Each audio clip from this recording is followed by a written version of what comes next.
Hey y'all, this is Culture Soup, where tech, culture, and business collide. It's a podcast that spoons up everything hot from social media.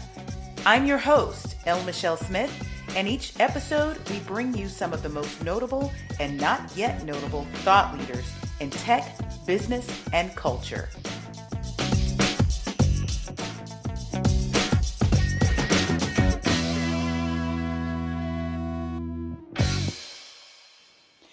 It's February 7th, 2019. Happy Black History Year. We don't celebrate Black History Month on the Culture Soup because every day is Black History. But I did want to bring on someone who might get us thinking a little bit about the importance of race in America and the conversations that are important for us to have to get along as people.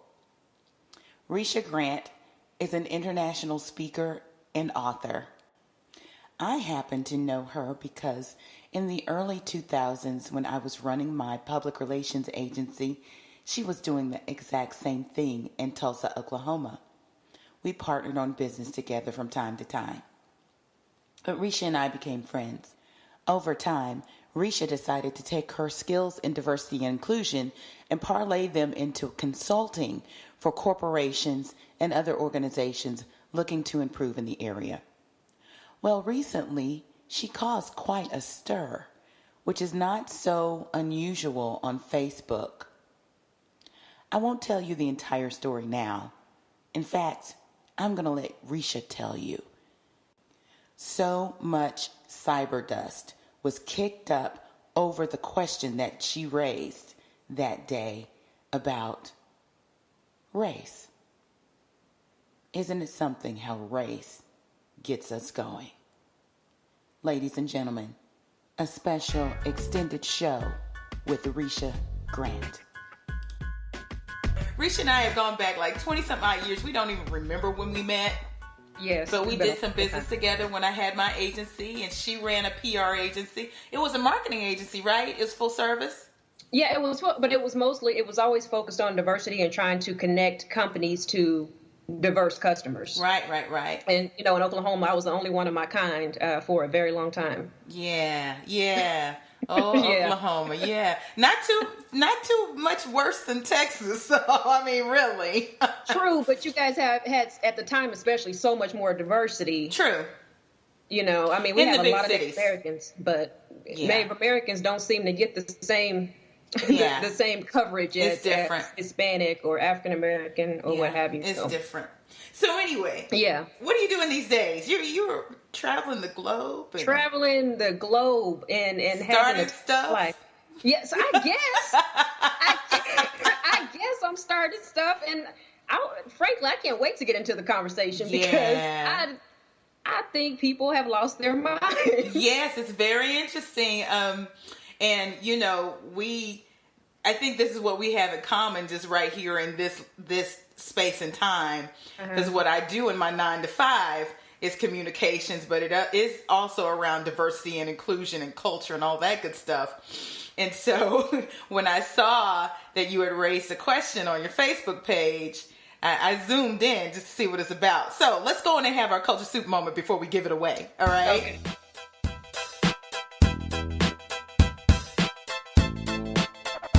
Looking on the internet the other day, and I'm looking for topics for the show, and lo and behold, Risha has started something on Facebook. You want to talk about what that was? Yes. So I'm on Facebook, and literally it was because I'm sitting in an office with my with the marketing team, and I'm doing some videos, and we're focusing on microaggressions, and it's for online training, and being Black for 45 years now, I feel like I know the things that other races do that are toward offensive, that Black people take offense to. The microaggressions from touching our hair to we speak well and all these things. And I said, so I'm in the office and there's some white people in there, and I said, hey, what do Black people, other races do that you guys find irritating, annoying, frustrating? And they were like, I don't know, I said, who can I call? Because I wanted to make sure Right. that I covered all my bases. I felt like I knew, but that's the problem. We think Right. we know how everybody feels. Right. So I said, let me just throw it out there. And I said, I'll ask my white friends on Facebook. Yeah. I I had no idea. Yeah. Yeah. So by the time I saw it, everybody knows I'm not on Facebook anymore. It was on LinkedIn. So it is spilled over into LinkedIn, and folks were going off. They were going off. They were giving, oh my gosh. And I know you cannot react to people like that, but I was being called out of my name. Yeah. People was calling my mom out of her name. Right. It's almost as if, like, what gives you the right to even raise that question? Yes. Did you feel that way?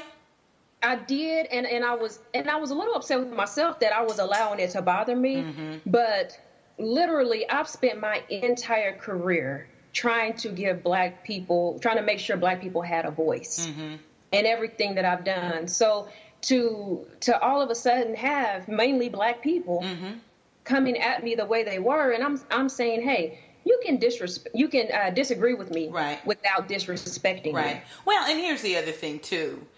I don't believe there was anything to disagree with you with, because you just raised the question, correct? Just raised the question. Now, the answers that came down the pike might not have been things that people really wanted to hear. Is that right? Okay. Right. But the thing was, we need to be aware. And even if you said, because there were a lot of level-headed people that support as well that said, because when Black Enterprise asked me if they could print that, I thought they were going to do an actual article. Mm-hmm. And they did a Q&A.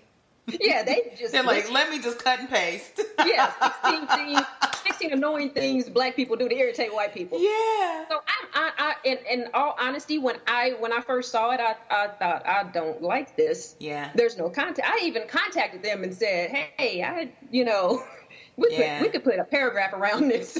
Right, just to set it up, tee it up. Just set it up, yeah. And when I did go back to and say this is what it was about, most level-headed people say, okay, I understand it's research, but you had a lot of people, and I was disheartened by it as well, because they were going into the white people that commented. They were taking screenshots to, I'm going to get them fired from their jobs. They were. Okay, that's a whole other culture soup.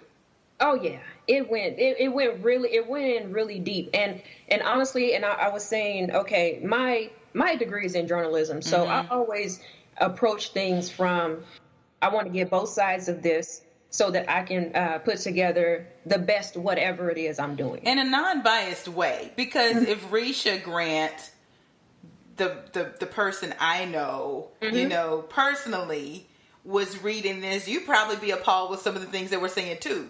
Oh, I was appalled with it. I mean, right. I was appalled. But what they didn't see also is I wasn't answering the questions. Like, I mean, I think people would have felt better if I was going in on people that was saying the stupid stuff. Right. But I was only trying to get answers. Well, and here's the other thing too, right? When you challenge people after saying, open up, I want to hear from you. And if the minute they write something, you have a retort, you really haven't opened up to a real, environment that says we're here to listen. Doesn't mean that you have to agree. Doesn't mean that it's right. It doesn't mean any of that. Let the people air it, right? Exactly. And you need to understand how other people feel. We all live together. We work together. We're in each other's company. And I'm not saying you need to adjust your behavior. I'm saying be aware. Now, if you decide to adjust your behavior, maybe things can run more smoothly than what they are. And the other part of it to me is there is a conversation to be had within the Black community or people of color about, are we really helping to move this dialogue forward? Because there were just as many people who weren't being disrespectful, but were going in really hard about the fact that I even asked. Why would you ask this? Why you can't balance the scales because it's already so unbalanced in favor of white people, right, that you'll never balance this. So all you did was give them a platform and to tell us how they feel. But I go into these companies weekly and I'm talking to them about unconscious bias and some of these companies, I don't think they're checking a box. I think they're really saying, we want to create change. We want to do this differently. But how many people of color are stifling the ability to do that? Now, I just want to stop right here and let you know that this conversation gets even more crucial. It's not for the faint of heart, so you might want to tune out if you're not ready to talk about race. Listening is a real thing. Right. Exactly. It's a real thing, and it doesn't require conversation. Like, no, you can be silent and let somebody say what they have to say. And you can take it in. You don't have to do anything with it. You don't have to agree. I mean, I had a guy that responded, and I thought it was the stupidest response on there. I've known him for quite a while. He's actually in charge of a large organization. Isn't that funny how that happens on social media? Yeah. The minute there's this hot button something, you see a side of somebody that you thought you knew. Yeah, I mean, and I just sat there because he said, this is going to sound crazy, but black people don't use crosswalks. And I'm thinking, what? Am I not black? Like, wait, this is breaking news. This is breaking news. What was he talking about? He said it to him when he's on the street with other black people and there's a crosswalk. Black people will not use crosswalks. We just cross wherever we want. Oh, okay. Well, so was this gentleman white? Yes. Okay. Yeah. But still, I mean, it's crazy. But, I mean, okay, context is everything. Didn't we say that? Just really stupid. I'm like, I said, what do you mean? Mm-hmm. You know, black people don't use crosswalks. And so a lot of white people kind of jumped up and said, okay, that's crazy. I don't use crosswalks either. Oh, wait. I'm sorry. That's so crazy. Right. And honestly, the comments, and I ended up I do a monthly column here in our Tulsa newspaper. I had no intentions of writing about that, but it was so crass, so many comments that I went ahead and did an article on it. And really, for me, the summation was there are so many things that we attribute to race that have nothing to do with race. Mm-hmm. You know, someone mentioned poor grammar with black people. Mm-hmm. And that's an education issue. Yeah. Not a race issue. Right. Because I know some country white folks. Right. Well, and here's the other thing, too. There is bad grammar, and then there are colloquialisms, there's jargon, there's slang. And if you're going to classify that as bad grammar, that's just kind of apples and oranges. There's some very intelligent black people who will speak the way they want to speak. And it's almost poetic. Exactly. They may not think it's poetic, but it's not bad grammar. That's a little different. It is. And she took some heat for that. Mm-hmm. She really did. Because even in my column, I talked about African-American vernacular. But my thing was, I explained that when black people were even brought to America, in the system that says we're not going to teach you how to read or write so that you don't learn anything or know anything, we developed our own language. There are so many ways to look at that and deal with that. But these are things that some of these things we know, some of these things we don't know. Right. But the thing for me was balanced information. Totally. Well, and you know, how do we get to a place of understanding if we don't first listen? We don't. And it may be that we listen and we find out, oh, this is where this person is. Mm-hmm. Doesn't mean that they're right. It just means this is where they are. Exactly. Here are their limitations. Oh, gee whiz, I've got some limitations too. Here's one that really annoys people. Uh-huh. We've been having conversations around getting out of echo chambers, right? Yeah. So what that means is you surround yourself, and in social media, it's really, really, you experience it a lot. Mm-hmm. You get around people who are like-minded, right? Right. And all you hear is what you believe back at you. Exactly. So that you don't hear what other people who don't believe like you do have to say. So you're in this echo chamber and you're just not open to hearing. And we're just talking about hearing. We're just talking about hearing. Hearing. Right. Just hearing. That's all. Yeah. Didn't say agree. Just hearing. Right. Right. And the other thing was binary thinking. Right. So the binary thinking really is our chief diversity officer at AT&T talks about this all the time.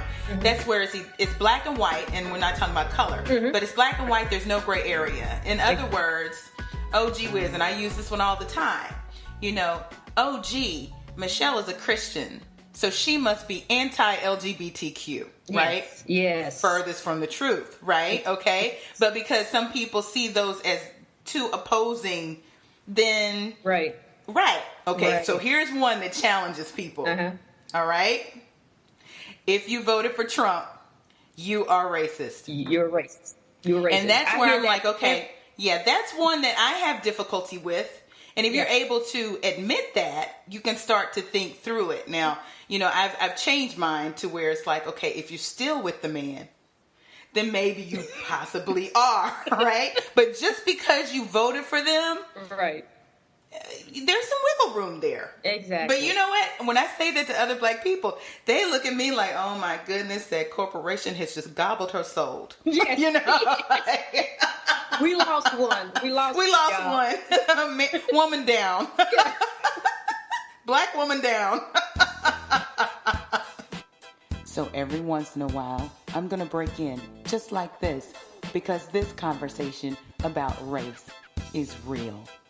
Tune out if you want to, but I challenge you to keep listening.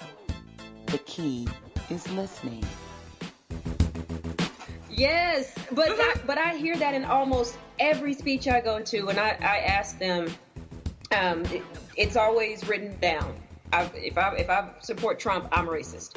Yeah. And then when I start challenging people and saying, well, you know, because you vote, because one of my best friends voted for Trump. Now I give him hell. Yeah, well, I get. I mean, then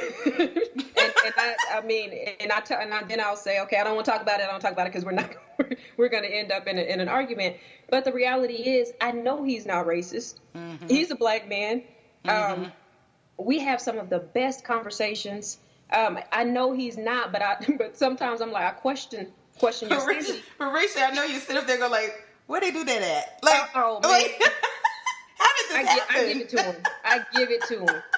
I every chance I get. Is he the guy in the back of the Trump rallies with the sign "Blacks for Trump"? Is he the guy? Nah, he's not that guy. I was wondering who that guy is. He's not that guy. If he was doing that, I think I'd have to end it all. But you have to respect people's choices to do so, to support who they want. And there is a fair amount of our, I'm not even talking about the black community, the human community, who will not allow you to have the space to be who you are. Yeah. And I'm going to push my beliefs on you and beat you in the head until you agree with me. Right. And it's crazy. Most of my girlfriends that I've had for the past 30 years, we don't agree on a whole lot of stuff. Yeah, well, and you'll learn that because we're all different people, different experiences, no matter what our skin color looks like. That's why I like to concentrate on culture, because culture seems to, seep over into other segments and spaces where you don't suspect it. And it binds us in a way that facilitates, conversation, a little bit more understanding. Right. I agree. I've never had that many of my own, what I would say my own people turn on me like that. We'll get you, Risha. You didn't know that? Lord. We will get you. Oh my gosh.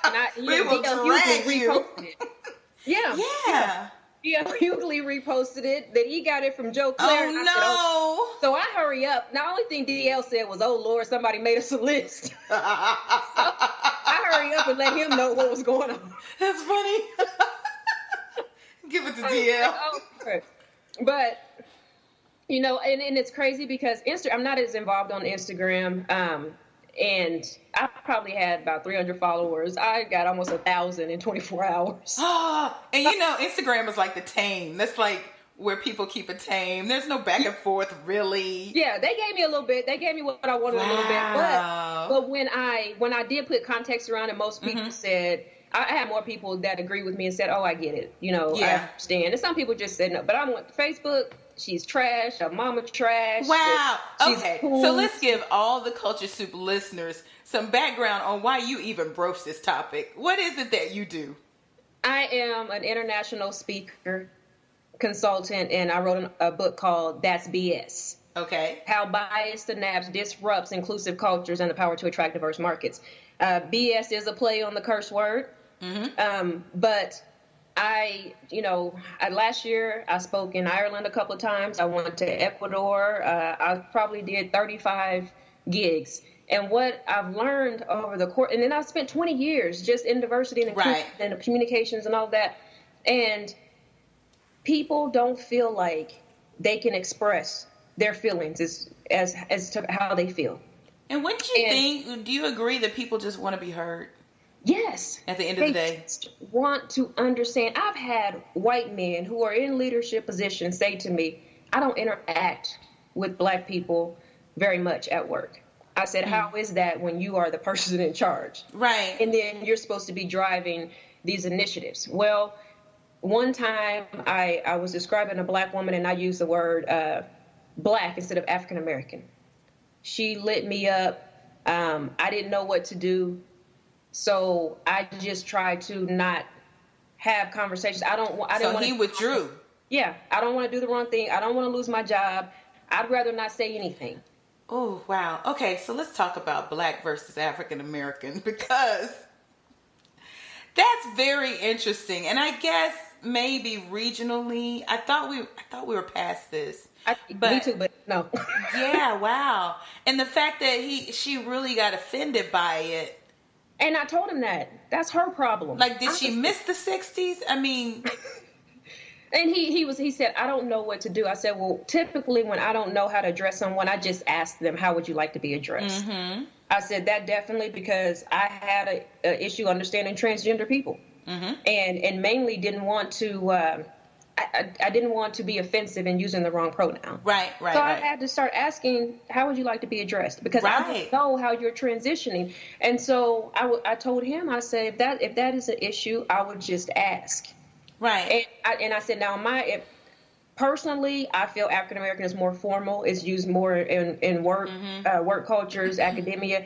I said black to me is used more informally. I personally prefer black, but I'm not going to go off if you. Well, you know what, Risha? Let's peel back this onion some, okay? Yeah. Okay. Let's go to the fact that this man got so freaked out that this woman expressed herself, and probably very pointedly to him. And he completely disengaged. Okay, so how do you go from 0 to 60 in 1.2 seconds? He was scared. So, why is he scared of a black? Okay, so if a white person told him something that they didn't like, he said, would he totally disengage with the white person? You see where I'm going? Not at all. But we give people like us grace. Well, yeah, and we also assume a lot of the what's the word I'm looking for? Stereotypes. Angry black woman. If I say the wrong thing around her, she's going to get emotional. Exactly. And I can't talk to her anymore. When we're expressive people. That's just who we are. Right, and that's it's funny that you said it, because I shared that with him, and I asked him the same question. I said, if she were white, would you have reacted that way? And he thought about it for a second. He said, I don't think so. Yeah. I said, right. Bless so him. there's the work that you have to do. But she has some work to do as well. Yeah, so she does. That was anomaly. Sister, can we sit down? Yeah, but this was several years ago. I was in Miami just a few days ago. The same scenario, a white guy came up and told me the same thing. And I said, well, first of all, what is going on with African American and black? Number one. Well, and was it a woman? It was a woman again. Okay, and it was in a corporate environment? It was a corporate environment. So I talk about this McKinsey study and Lean In, Women in the Workplace, where they talk about the idea of double opposites. That's what black women are. Yeah. So when you go into a corporate environment, you expect to see, whether you're of any color, people expect to see white men and white men in leadership positions. So when they see a black woman, it's almost subconscious that we don't expect her to be running something. It's very true. And if she's sitting at the table, oh gee, well, maybe she's junior support, maybe she's admin, maybe she's, exactly. Something, and then she speaks up with authority. Right. And everybody goes, oh, what in the world is going on? Exactly. And people disengage, and I can't talk to her, and man, she's just so aggressive. Yes. When, yes. I've got a mentor that turns all shades of red. When he is in a room, he will pound his fist on a table, and everybody goes, you know what, that's that guy, he's just, that's the way he is. And they go back into his meetings, which are kind of scary. Yeah. But let us raise an eyebrow, and everybody, the world stops like, what is she doing? What is she doing? She went off, and it's ridiculous. I almost wonder if she really did light him up. Well, I will say I know black women can cut you to the quick. We can. We can. But I didn't have the opportunity to really go into that with him. But I did say to him, you just have to ask yourself, are you giving her the same? Are you using the same thought process that you're using for a white woman? Mm-hmm. Yeah. And because there's no way you will stop talking to white women. Yeah. I don't know. I have no idea. I would have loved to talk to her. Mm-hmm. But one of the things I found interesting in my training too is the number of black women that I will talk to and this one, I'll be honest, I'm trying to figure out a little bit of the whole sisterhood. Like, they don't want the other black woman coming up to them saying, hey girl, what's going on? I'm like, it doesn't bother me. In the corporate environment, is that what you're saying? In the corporate environment, yeah. Corporate environment, yeah. So, that's a whole other corporate culture soup. It is. Yes. We're not trying to be too black, all up in corporate America. I know. We're fine people, fine cars, fine clothes, and we can't be scaring off white people. Yeah, that's what this is, right?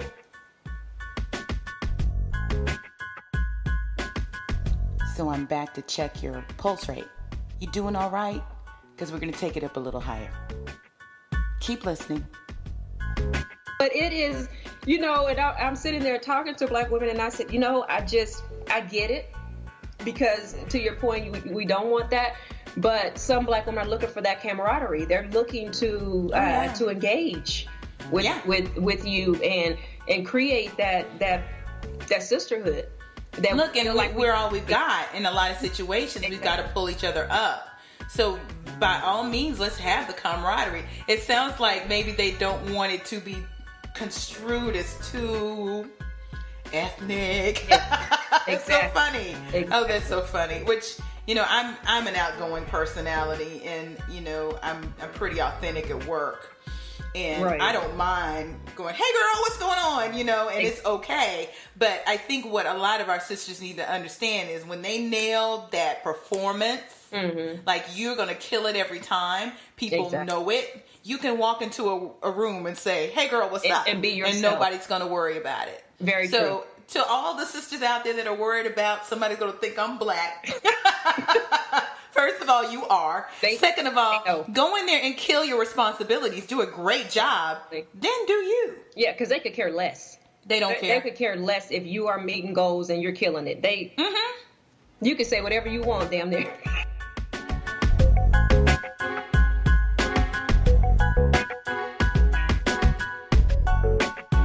You've been traveling the world. Yes. Talking to everybody about diversity, inclusion, and equity.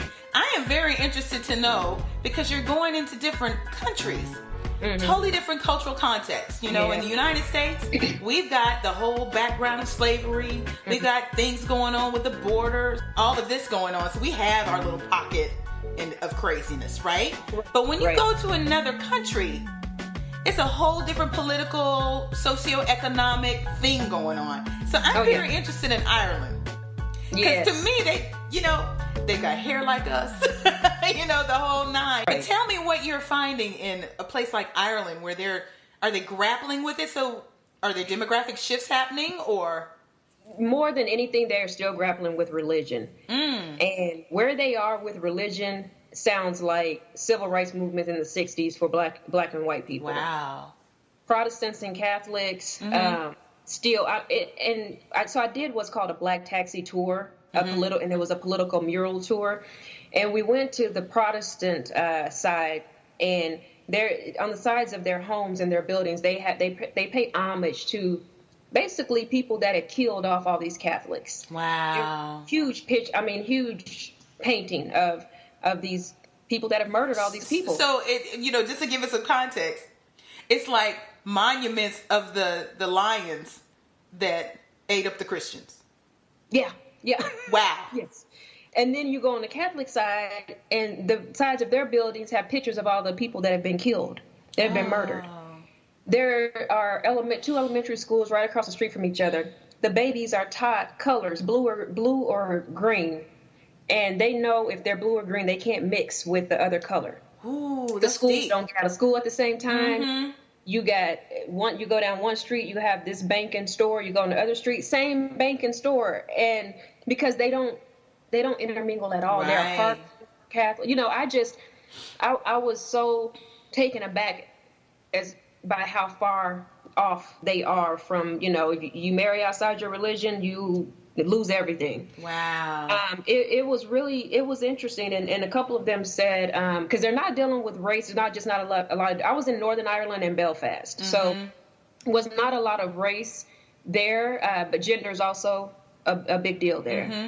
How about LGBTQ issues? How are they striking Ireland? We didn't even get into LGBTQ because we were so focused on religion. Oh yeah, it sounds like it's a huge thing, but I wonder because religion is such a thing. Where is the community? How are they interacting? How are people interacting with them? Yeah, I had the guy laugh because we were in a place where he said you won't see the cops too much around here. These killings are happening. He has the windows down and he's kicked back. I said, hey, I need you to drive and talk. I said, and if something happens, I need you to call the Church of God in Christ down in Tennessee. Okay. Tell him Robert Knox's grandbaby is there. we just sat there and laughed. I don't know what side of the street I'm on. I'm not Catholic or Protestant, but right. It was so interesting. And then both times I went, after I've gone through customs, I get my luggage stopped both times by Interpol for to see if I have beef jerky in my luggage. Okay. This is what wait, stop. Beef jerky? Okay, what's the significance? Why?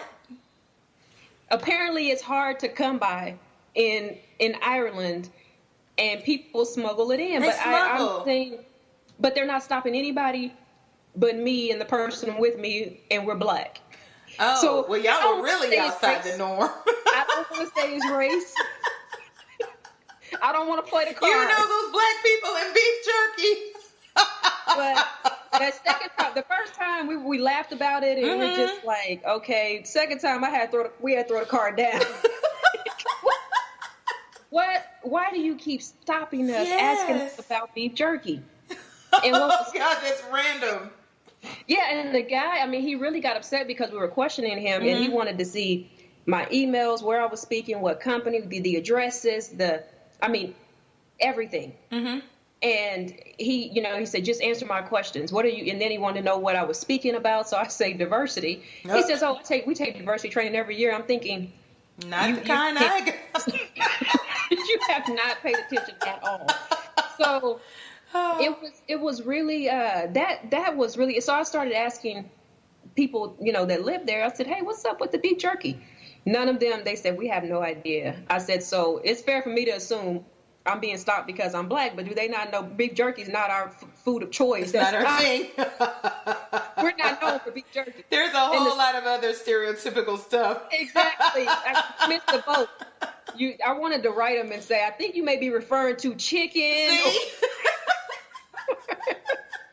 But the second time we actually, because the person that was with me, she bought one of those snack boxes on the flight. It had beef jerky in it. So when they asked if we had beef jerky the second time, I'm getting ready to say yes. She says no before I can say. No. I thought, oh Lord, We're Trump gonna is get in locked up office. over a little bit of beef jerky. I said my mama gonna be wearing my picture on the front of her T-shirt. Oh, that's too funny. Free Risha! Free Risha!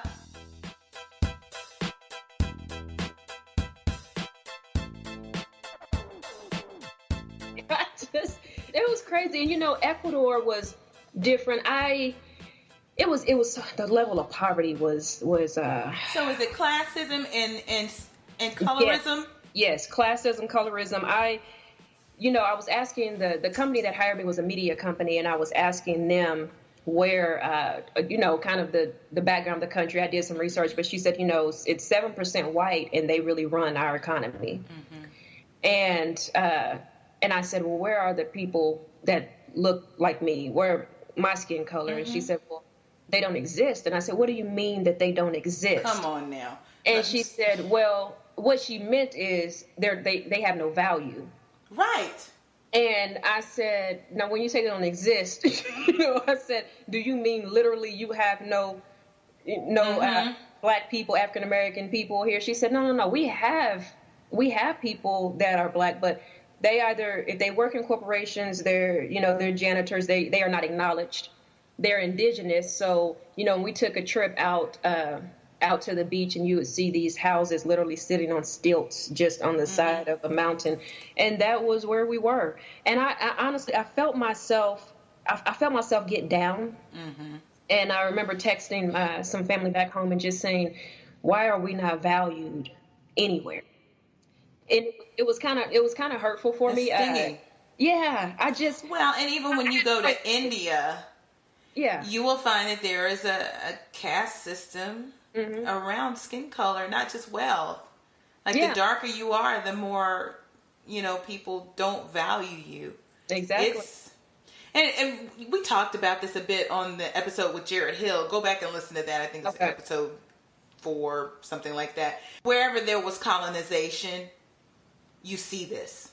Yeah. This colorism, Mm-hmm. And then too, like in Asia, there's colorism there too. The fairer the skin, the more it's just amazing. It is. And it's as ridiculous as it is amazing.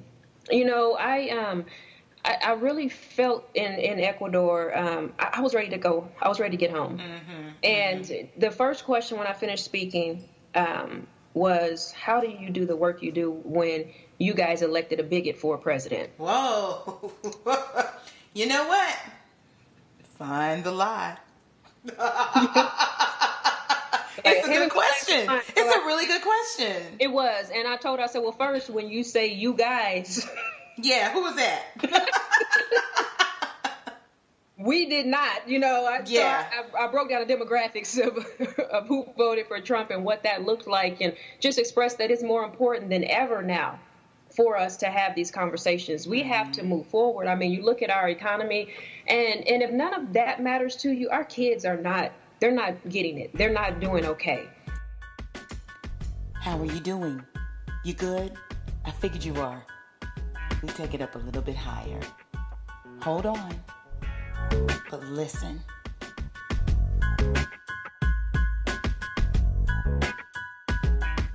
Yeah. I have a lot of parents that tell me, oh, the kids are so much better than us. We have a summer like the United Nations. No, I'm going to New York tomorrow. No, I leave Thursday to speak in a school system because a white kid went on Snapchat and called a Black girl the N-word and then said we should lynch her. I had to go to a middle school in December for the same exact thing. And then a teacher tried to help the situation because she says, every day I hear the kids using it in the hall like it's nothing. So she tries to. And I think what they're missing is there's a generation of kids coming up where parents assumed, oh, yeah, it's like the United Nations, they don't care. And they don't talk to them about it. Either that or they're carrying on in their ways the way they always have. And the kids pick up on it. And it's like, whoa, okay, where'd that come from? Exactly. It's coming from somewhere. And typically it comes from the house. Whether it is neglect or it's actually just it's in the house. Well, Michelle, what's different is when I was growing up in the 80s as a kid, if we use that word, it was like a curse word. Mm-hmm. We weren't going to use it around grandma. We weren't, Yeah, right. parents. It was, and we knew what was tied to it. What I've noticed about our young black kids is they don't know. They don't know what's tied to it. They don't know the history. They're giving passes to white people. So some of the kids told me, I split up the white kids and the black kids and asked them, when a black person says it, I feel this. When a white person says it, I feel this. And the word actually means this. Right. Most of the black kids said it means best friend, trusted friend. Oh, See, okay. I know that inflection. That's for sure. Yeah, I knew that was not what it meant. Right. And our kids, and so they're, I said, well, if it means that, why do you get mad when white people say it? Mm-hmm. And they said, well, because my parents said they can't say it. I said, but if it means trusted friend and best friend, and so the teacher ended up getting suspended and reassigned. So when I came in the room and used the word, with the black kids, they didn't flinch. So I said, wait a minute now. Y'all had an outrage. Y'all went home, told your parents. Yeah. I said, where's the outrage? And they said, I said, oh, no, we're keeping it 100. Right. Where's the out? They said, well, she was an old white woman. I said, well, I'm an old black woman to 12 years old. Yeah, right. They said, and you actually know what it means. Yeah, they said, but you can say it. But you can say it. They said, if we give a white person a pass, they can say it. I said, now I'm gonna tell y'all the problem with that pass is not redeemable at all locations. Yeah. That pass. Wow, that's a whole other Culture Soup show. Just breaking down the N word. That's and all the layers. Because I remember I'm writing an article on it as we speak. Okay. Because it isn't. So in December, I go out to hear a band and a guy that I've known for a few years, we're talking, and this white guy walks up and he says, do you guys know each other? And I said, no. I stand up to shake his hand. He said, what's up? Oh. I tell you, all diversity training went out the window. Do. Yeah, because I was really taken aback. And so when I said, because the music was loud, I wanted to make sure I heard him. So I leaned in. I said, I can't even tell you what I said. There is no music loud enough. But what did you say? And he said, oh, I guess I can't joke around here. Oh. Not funny. I went in. I bet you did. And you should have. I went in and I found him through some mutual friends. A couple of days later, I went and met with coffee. Mm-hmm. When I had coffee with him, because I guess I wanted to understand why he thought that was okay. Mm-hmm. And he gave me some excuses about taking some of his wife's medicine, and that's a whole different issue. Oh my! But I can't even. But he basically said, I have, because I said, oh, okay, say all that's true. That word rolled off your tongue way too easy. Mm-hmm. And he said, well, I have some black friends that let me use it. I said, well, I'm not your friend. Mm-hmm. And that passed. We had a whole conversation about it, and the guy cried probably 10 times, but. And I think he was genuinely scared he might lose his job because of the people. Well, sure. And a lot of the friends that we had in common did social justice work. Mm-hmm. So I think he's worried about our reputation. Mm-hmm. He's worried about the company he works for and all these things. And I didn't even go that route with him. It was more about trying to understand why you thought we were cool. We were going to be that cool. I said, honestly, if a black person had walked up and said it that I didn't know, I would have said, we ain't that cool. Like, right. You don't know me like that. Right. Well, and you raised a really good point about how some of us were, like, the context of the word when I was growing up. It was like a curse word. So we expected the comedians, because they cuss, right? So exactly. They use that word. Or the rappers, because they cuss. And that's what they use. And it's kind of an artsy, fartsy type of thing. But for it to come out of your mouth was like, wait a minute now. A teacher would sit you down. Your mama would wear you out. All of that good stuff. But even that is different from block to block. Mm-hmm. Right? Very much so. So if you met somebody who's my age who grew up in the same time frame, they're probably like, I use it all the time. What you talking about? Yeah. Right? Exactly. My dad uses that word every day. Oh, and you know what? It's generational. So I had a great aunt that every time she would see just a black guy running, it didn't matter what he was doing. Right. And she would say, that N word right there is running it in. And I'm like, hey sister, like, what?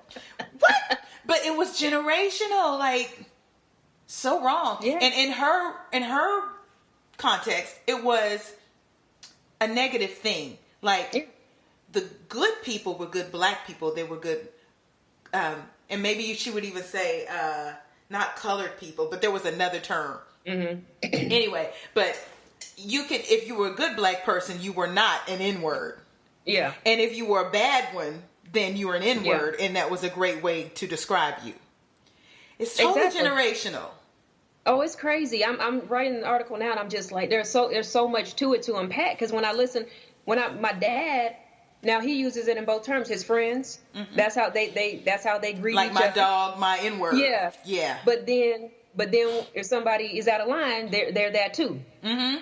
I that N-word right there. Yeah. Yeah. Yeah. So it's, and because he used it so much, my mom never used it. My grandparents didn't use it. It was one of those things where I thought it was okay, but I knew I could say it in front of my dad if I wanted to, but I knew what was tied to that word. Right.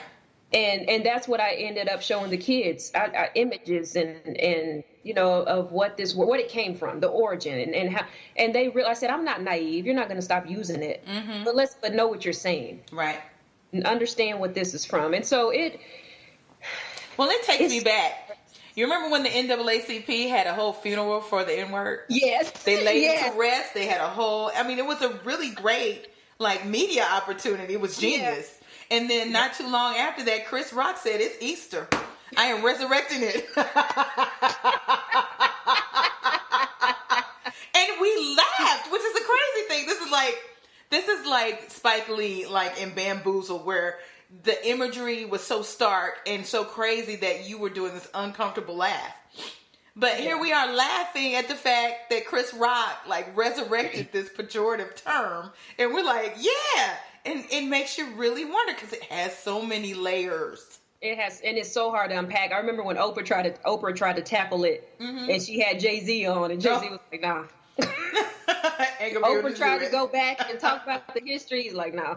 So it really is, I don't think it's a word that's going to go away, but I think people have to, if you're going to use it and you're not a person of color, be prepared for what comes with it.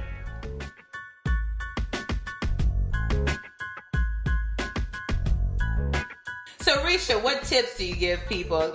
Name 3 things that anyone can do to open themselves up a little bit more to a conversation and a constructive dialogue around equality and diversity. First, they can be intentional. They can really be intentional in building authentic relationships and getting to know people differently, because once you get to know people a little bit, you can ask them questions. They understand your heart. They kind of understand where you're coming from. It's hard to walk up to a stranger and just say something crazy or ask them something crazy about race or whatever that diversity is if you have not built some type of relationship. So I say, if you want to be inclusive, you want to open up, be intentional about trying to make that happen. I often tell people that they need to challenge microaggressions. They need to figure out how to challenge them respectfully. And I take heat for that as well, because hey, you disrespect me, I'm disrespecting you. But so is your goal to win or is your goal to be right? Right. I think the thing is, people want to, I told that person off. You're not going to talk to me like this. You're not going to do that. But you haven't moved the needle at all. You might be right, but you didn't win. Right. Last thing I would say is to be authentic. Be who you are, because that opens you up. It opens you up for people to see who you really are, and that you're open to having conversation. I think people of color, as much as we talk about wanting this, we have to be open to it. So one of the questions I get mostly from people of color is, we're tired of doing the heavy lifting. So why do we always have to do it? Why do we? Because we want the change. They really don't care. Yeah. I don't want to. I hate to generalize, but yeah, but you know what? That's the hard and God honest truth.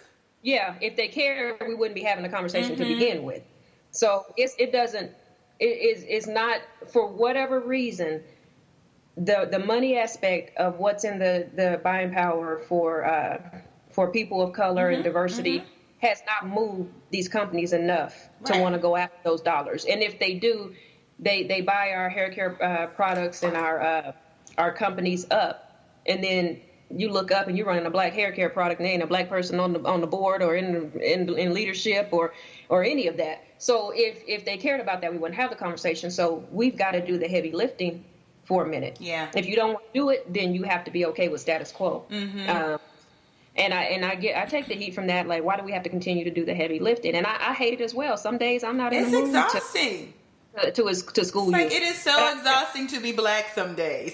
It is. And I tell people, if that's not a good time for you, say, hey, I don't mind talking to you, but I'm not in the mood right now. Right. Do it under your terms so that you feel okay with it. But don't, because if you're in a bad mood and you're in right, that's not gonna work. Right. Exactly.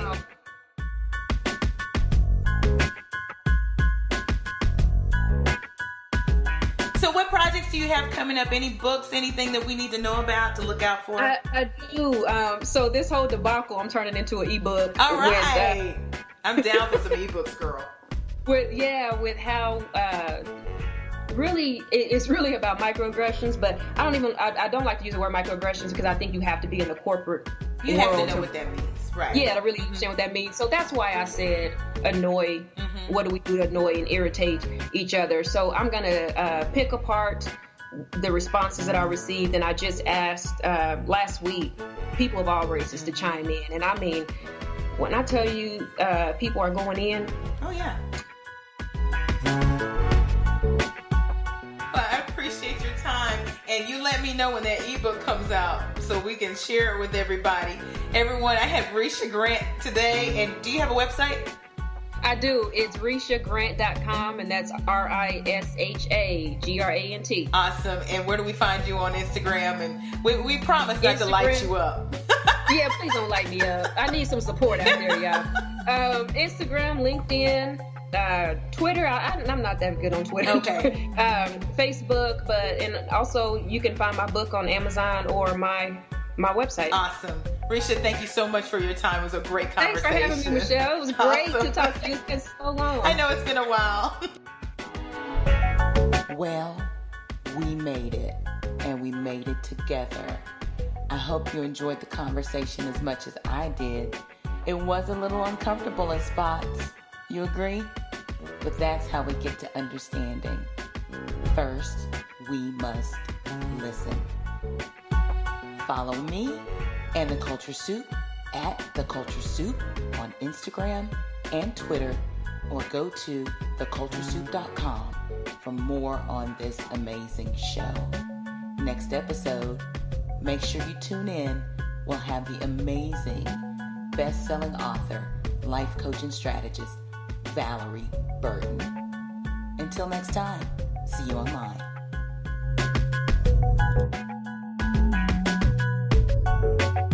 The Culture Soup Podcast is a production of No Silos Communication.